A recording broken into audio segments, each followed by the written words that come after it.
자, 민법에서는 내가 사례형과 단문형으로 잡으라고 말씀을 드립니다. 여기서 말하는 사례형이라고 하는 것은요, 구체적인 사실관계가 주어집니다. 갑이라는 사람이 있고 을이라는 사람이 있고 둘이 매매계약을 체결했고 그런 경우에 어떤 법률 효과가 발생하는데 이 효과가 왜 발생하는지 한번 니네가 아는 대로 써봐라, 이런 식으로 문제가 나와요. 그러면 여러분들이 그 요건과 효과에 대해서 정확하게 이해를 하고 사안의 포석까지 정확히 한 다음에 결론을 내야겠죠. 네, 그게 바로 사례형 문제예요. 그리고 단문형 문제라고 제가 써놨는데요. 이 단문형 문제란 건 이런 겁니다, 여러분. 매매 계약에 대해서 한번 네가 아는 대로 써보시오, 이런 거예요.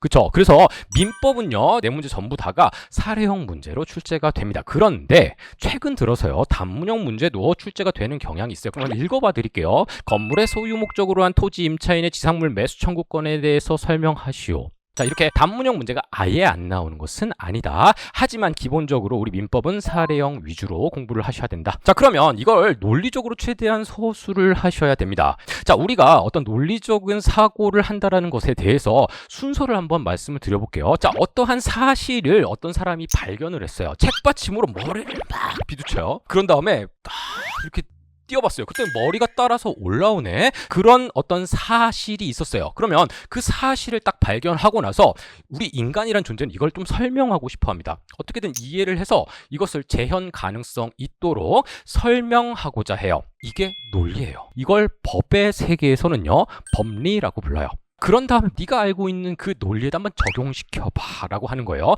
자, 그럼 우리 시험 문제는 어떻게 출제가 될까요? 어떤 사실관계를 주어져요. 야, 너 이거 이해를 제대로 했다면 이 사실관계를 정확하게 적용시켜서 결론을 도출시킬 수 있을 거 아니니 그걸 한번 써봐라, 이런 식으로 나오는 거예요. 이게 바로 2차 시험이에요. 구체적으로 한번 볼까요? 어떤 사실관계가 있으면 여러분들이 법리에 적용을 해서 결론을 도출한다. 어렵지 않죠? 그럼 법학 답안을 어떻게 써야 되냐? 서론, 본론, 결론을 쓰는 거예요. 이 서론이라는 것은요, 여기 뭐 논점의 제기, 주의의 환기 이렇게 써 있는데 어떠한 사례 문제가 나오면 그 사례 문제에서 과연 묻는 게 무엇인가에 대해서 논점을 제기를 합니다. 자, 그런 다음에 본론이 여러분들이 법리를 쓰는 거예요. 근데 이 법리는 거의 앞으로 어떻게 될 거냐면요, 단문 형태로 여러분께 다 들어요. 수업 시간에 그 단문을 그대로 여러분 암기를 하시면 돼요. 과목별로 좀 다르긴 하지만 민법은 약 50개, 뭐 30개, 20개 막 이렇게 단문을 주어져요. 그러면 여러분들이 그걸 암기하고 응용을 하실 수가 있어요. 그런 다음에 결론을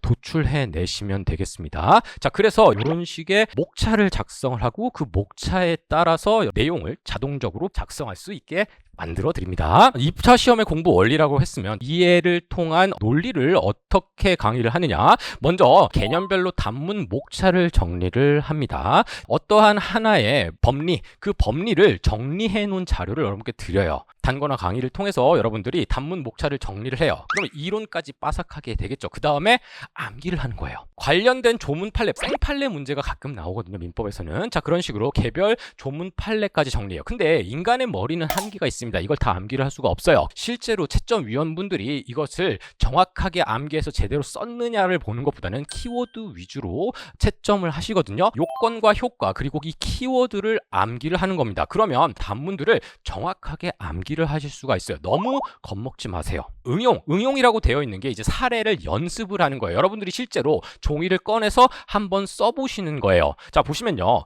여러분들은 이걸 좀 따라 주시면 좋아요. 먼저 여러분들 시간을 정확하게 설정하셔야 돼요. 우리 시험은요, 약간 타임 어택입니다. 시간이 많지가 않아요. 즉시 어떤 문제가 발생을 하면 그 문제를 바로바로 적어놓을 수 있으셔야 돼요. 그러니까 이걸 연습을 제대로 하기 위해서는 시간을 정확히 설정하셔야 된다. 자, 두 번째는 정답을 도출한다. 문제 쓰시고요. 사실관계를 도표 등으로 정확하게 구조화시키셔야 되고, 그런 다음에 목차를 잘 작성을 하셔야 돼요. 목차만 잘 잡잖아요? 그러면 나머지 내용은 자연스럽게 따라오게 됩니다. 우리 채점위원분들도 제일 중요시 여기는 게 목차만 봐도 어떤 논리 구성이 눈에 보인다라고 말씀을 하셔요. 자, 그리고 답안을 잘 작성을 하세요.